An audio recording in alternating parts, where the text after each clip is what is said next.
So abstract is something like the word freedom. You all know what the word freedom means, but freedom isn't something you can take a bite out of. You can't smell it, you can't touch it. And the challenge of a poet is to take abstract concepts and make them concrete. So for instance, you don't write a poem about war. You write a poem about your brother's empty bedroom.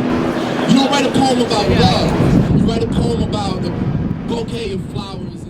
The revolution is about the process and the product, not one or the other. A campaign that wins at the cost of alienating specific populations or trampling over the ideas or needs of one part of the coalition does not create sustainable change. How come you brought your daughter? How come I brought my daughter? Well, I didn't really initially plan to bring either my daughter or my pregnant wife. They were really just going to drop me off. But then two things happened. One is that the police chief and the sheriff both made comments to the effect that they weren't going to interfere with the protest, and I thought that made it seem like it was probably going to be a safe environment. And then when we got here, we could see that there actually were other families here and kids, and we decided that it looked like it was going to be a safe environment. And the more people that are involved in it and the less that it's just a small group of angry people, the more chance it has of making an impact. So I feel like the fact that people are bringing their families is one of the things that creates the possibility for America in general to actually listen to what people here have to say. How is the economy pushing on your family? How is the economy pushing on my family? Well, I had to look over my tax returns from a couple of years ago, and I was shocked when I saw what we were making just 2 years ago versus what we're making now. Our household income 2 years ago was $45,000. It's less than $14,000 a year right now. Okay. Let's take a good look at your sign. Lower the maximum wage. Oh, and here, the other side, also expensive. Prosecute Wall Street thieves. How many Wall Street thieves have we actually prosecuted so far? I believe the number is 0. I'm out here because I feel like I'm part of the 99%, even though I'm doing well and I'm a landlord and own property and all that. I watch my tenants suffer. I watch my family suffer, trying to keep it working and trying to find a job. And I have friends who are suffering, and so what are we here for if we're not here for each other? What do you think is the economic trend right now?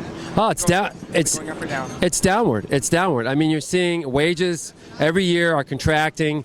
I mean, it's becoming a Republican dreamland where we're all going to be working for less than minimum wage and clawing each other for food.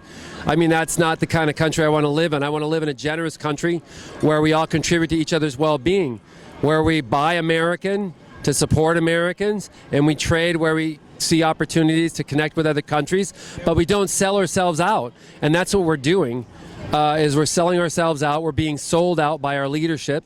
And we can't find a job because everything is made overseas because they don't support markets here. I'm really pleased to be here. I'm really pleased to see all of these people. This is really a movement that started as a grassroots movement. It started from the hearts of people who have just pointed out again and again that the problems that we're dealing with is not a problem that they've caused, but they're having to pay for it. It's a real problem that the banks and Wall Street. I mean, I guess the meaning of this is that it's a following up on the Wall Street protests. And so what we're saying is that this is the local extension of that complaint about what the financial community has done to us. And worse than that, what government has allowed them to do to us. A lot of times, though, it takes a lot of energy to get out of the chair. Most Americans are just watching TV, Representative Khan. Do you think there was a tipping point with Madison? Do you think that sort of triggered this? It certainly had an effect. It certainly had an effect of people seeing that coming out and making a point, made a huge point. And, despite the fact that the standard media seemed to portray the Wisconsin elections as a defeat, they were really an enormous victory with the turning of 2 seats, even if the Democrats didn't take control. And the Madison, the sit-ins in the Capitol led to the recall elections. The recall elections changed the atmosphere, certainly in the Wisconsin legislature. I think people see now that their actions, they're standing up, they're saying what they want, can make a difference. We were just talking about protests. I think I may have been to 70 protests by now. and I think you've been to a few too. Yeah. Well, What's different about this one? Well, I've seen a lot of peace protests, anti-war protests, and this is a far larger crowd than any of the peace movement has ever gotten. And the other big difference is that I'm tired of being the youngest one at the protests. We got a bunch of young people here. What's the age range? 6 months to 92. Polly Mann was here this morning, and she's 92 years old. She's a co-founder of Wham. And but the average age here is way down. You got kids, you got families, and you got people with real enthusiasm.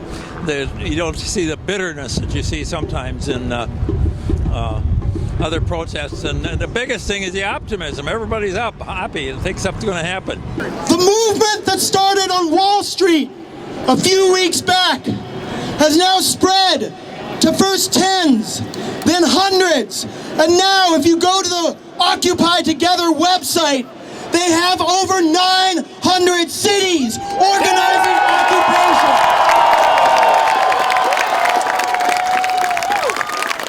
We are part of a global uprising, my friend.